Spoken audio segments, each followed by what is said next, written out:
Eu chamo-me António Joaquim Ramos Gonçalves, sou pastor da Igreja Batista de Leiria, lá bem no centro de Portugal. Sou casado, minha esposa chama-se Dina Gonçalves, tenho um filho chamado Jonatas Gonçalves e tenho um neto chamado Lourenço Gonçalves.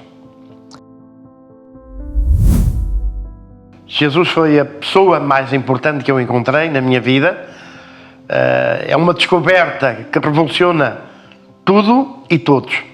Eu tive o prazer de encontrar Jesus quando tinha 17 anos de idade, na Igreja Batista da Parede, lá bem perto de Lisboa, e foi para mim uma coisa nova.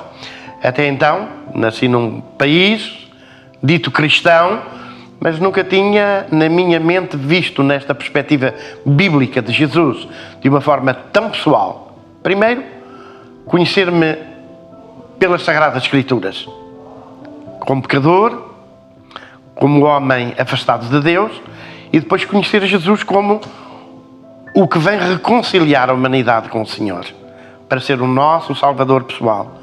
Ouvir um convite da sua própria boca, sabendo que também era dirigido a mim: vinde a mim, todos vós, os que estáis cansados e oprimidos, oferecendo-me alívio, eu entendendo que efetivamente eu era uma pessoa cheia de problemas, de dificuldade, e que a minha alegria nunca poderia ser uma alegria permanente, mas em Cristo Jesus, como ele disse em João 10:10, eu vim para que tenham vida e a tenham em abundância. E tive a oportunidade de provar essa realidade. Não só provar, como continuar a sentir essa paz e essa tranquilidade. E porque esse milagre se deu em mim, eu hoje também posso falar de Jesus a outros, apresentando-lhes o plano da salvação, falando-lhes de Cristo e do seu convite, não só este, que eu citei há pouco, mas principalmente em João, no capítulo 1, versículo 12, para nos recordar de algo que deve de acontecer na vida de todos, não só na minha vida, mas tu também, que estás a ouvir este programa, deve de acontecer na tua vida. Mas a todos quantos o receberam, Deus deu-lhes o poder de serem feitos filhos de Deus, aos que creem no seu nome, os quais não nasceram da vontade do varão ou da varoa, mas de Deus. Então, o que aconteceu na minha vida também deve de acontecer na tua vida. Encontrares Cristo como teu Salvador e como Senhor da tua vida, e viveres esta grande aventura. Longa ou curta, é uma aventura. Porque se vivemos, como diz o apóstolo Paulo, vivemos para Cristo. Se partimos para a eternidade, partimos para Cristo. Então a grande diferença é porque Ele é Senhor. Senão, nós não partíamos para Cristo. Partíamos para o outro lado. Como Jesus nos contou na parábola do rico e do Lázaro. Um foi para um lado, o outro foi para o outro. Eu vou para Cristo. E desejamos muito profundamente de que tu também possas partir para Cristo e não para o outro lado, para onde foi o rico. Eu tinha 17 anos de idade quando entrei pela primeira vez numa igreja batista e ouvi pela primeira vez uma pregação, uma exposição sincera, leal e bíblica. E nessa primeira mensagem que eu ouvi, no primeiro apelo que foi dirigido, eu aceitei Cristo como Salvador. E isso transformou toda a minha vida. Ao sair da casa de oração e regressar para o meu lar, a primeira decisão que eu tomei foi deixar tudo para trás, reorganizar tudo, mudar de casa, mudar de casa porque eu vivia com uma família. Eu precisava de mudar para um espaço onde eu pudesse continuar esta nova vida com Jesus. E foi o que aconteceu.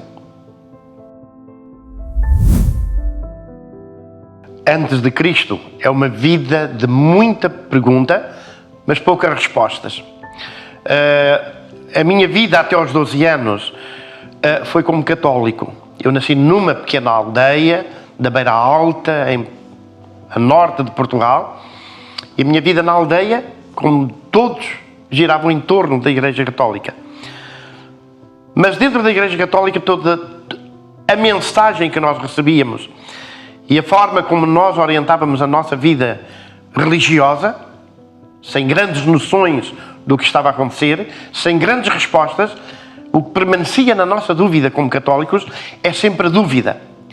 E a dúvida persistente era retratada nas missas por intenção das almas dos santos defuntos que tinham morrido.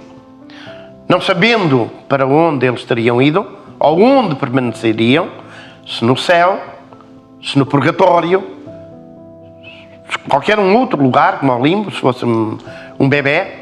Então havia as missas por intenção das almas dos santos defuntos. Ora, nunca conseguimos ter esperança nem paz no nosso coração.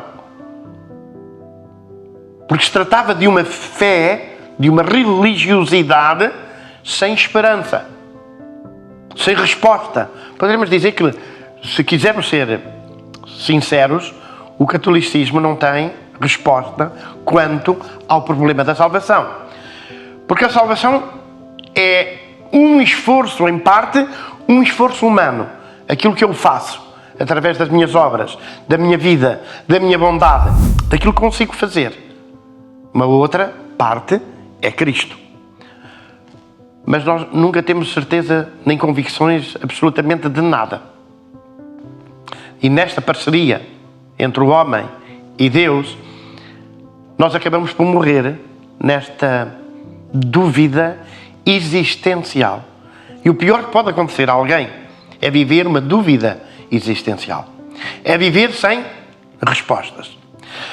Passado algum tempo, eu fui para Lisboa e lá em Lisboa eu tive contacto com um movimento novo para mim, porque eu desconhecia na aldeia, que além do catolicismo havia alguma outra realidade espiritual, alguma outra religião ou denominação.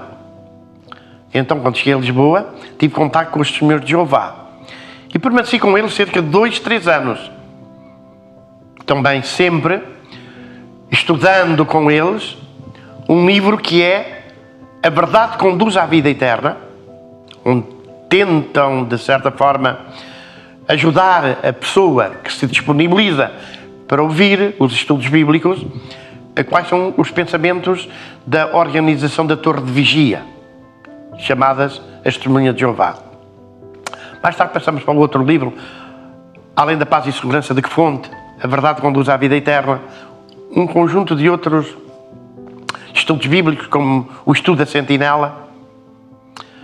Estes estudos aconteciam em casa, comigo e com 2 senhoras das Testemunhas de Jeová.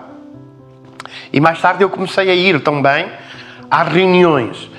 Nós estávamos antes do 25 de Abril de 1974 e as Testemunhas de Jeová não eram reconhecidas pelo Estado português.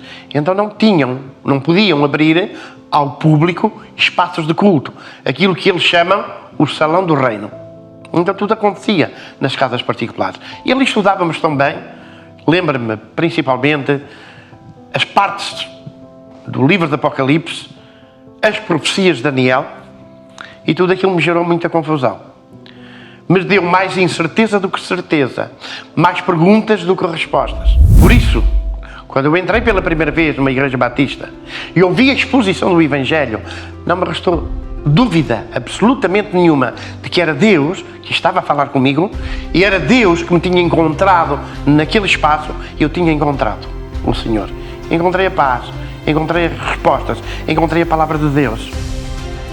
Encontrei tudo o que eu sou hoje. E a nossa vida é o produto de um milagre de Deus.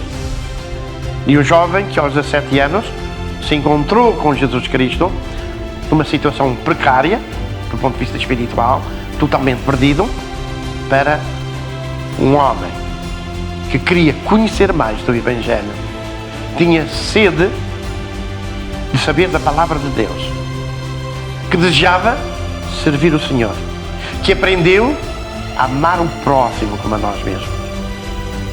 Compreendendo nós agora, ou sabendo nós agora que na força do mandamento, amar a Deus sobre todas as coisas, ao próximo como a nós mesmos, só Jesus conseguiu fazê-lo. De uma forma profunda, absoluta, total e plena. Nós tentamos imitar Jesus. E tentamos ir ao encontro do próximo, para estarmos com o próximo. Não somente para falar àqueles que não têm o Evangelho, que não têm conhecimento de Jesus, de lhes falar de Jesus, do seu grande amor. De podermos percorrer as favelas, bater às portas, levar-lhes uma palavra de esperança, de estímulo e de ânimo, que é aquilo que as pessoas sem Jesus não têm. E a partir da nossa própria experiência, nós podemos compreender a situação precária em que o mundo se encontra. E o pior que nos pode acontecer é viver o dia a dia sem esperança. É o envelhecermos sem esperança. É esperarmos o dia da nossa partida sem saber para onde. Isso cria um vazio, um mal-estar, uma angústia da alma. Só Cristo nos pode libertar. E Cristo tem a resposta. E Cristo trouxe-nos esta paz. Sendo, pois, justificados pela fé, temos paz com Deus. Deus provou-nos o amor de uma maneira extraordinária. Deus prova o seu amor para connosco em que Cristo morreu por nós, sendo nós ainda pecadores. Então nós hoje estamos inundados do amor de Deus. É isto que faz de nós, homens e mulheres, capazes de ver o mundo pela ótica de Cristo e de amarmos neste grande desafio que vem do Evangelho. Amar ao próximo como a nós mesmos.